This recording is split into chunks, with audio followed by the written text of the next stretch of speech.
История архитектуры – это история города и его жителей. В книге Мананы Кокоскир исследуется период, который долго оставался неизученным. Презентация собрала историков, краеведов, архитекторов и просто тех, кто любит свой город.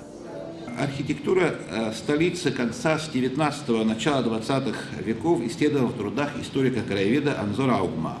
Архитектура советского периода почти не изучена, хотя именно в этот период появились многие знаковые строения Сухума. На эту тему нет никаких статей, монографий, публикаций.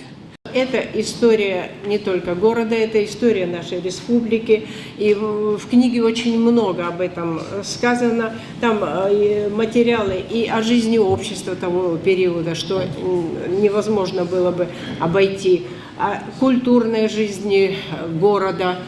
И описание этих зданий, допустим, которые имели культурное назначение, театры, филармонии, цирки, они очень тесно связаны с жизнью общества и очень подробно рассказано даже о тех программах, которые в этих учреждениях проходили.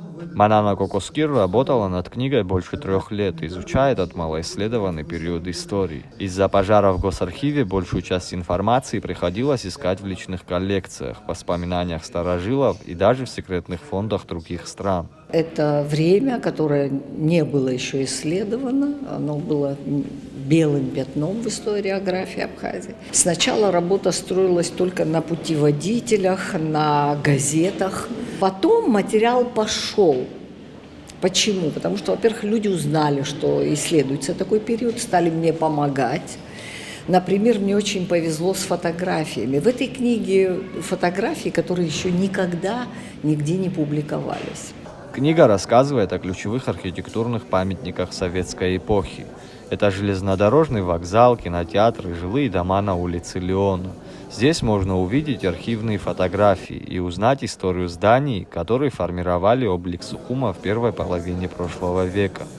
Что касается зданий, то самые, на мой взгляд, самые знаковые строения Сухума появились именно в этом периоде.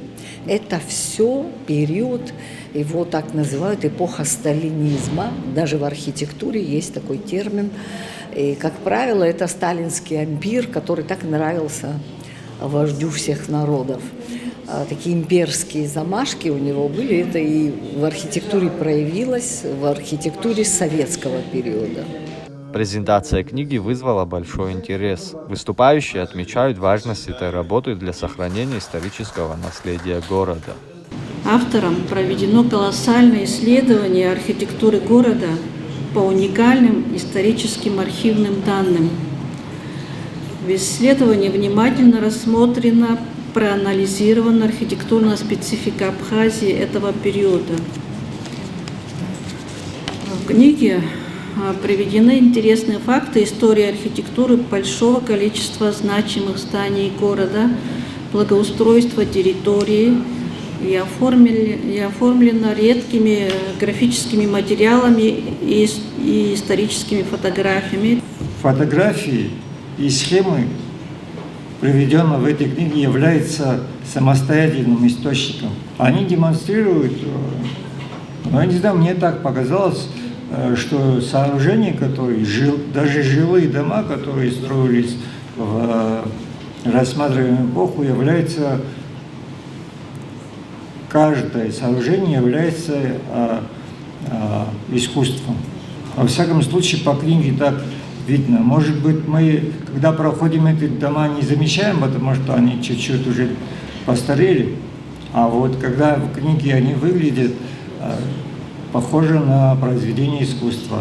Работа над историей архитектуры Сухума продолжается. Манана Кокоскир рассказала, что уже собирает материалы для следующей книги, посвященной периоду с 1955 по 1992 год. Это тоже 35 лет, и они тоже очень интересные. Тоже очень много строений объемной архитектуры и объектов ландшафтной архитектуры будет исследовано. И я думаю, что меня ждут интересные исследования и дальше.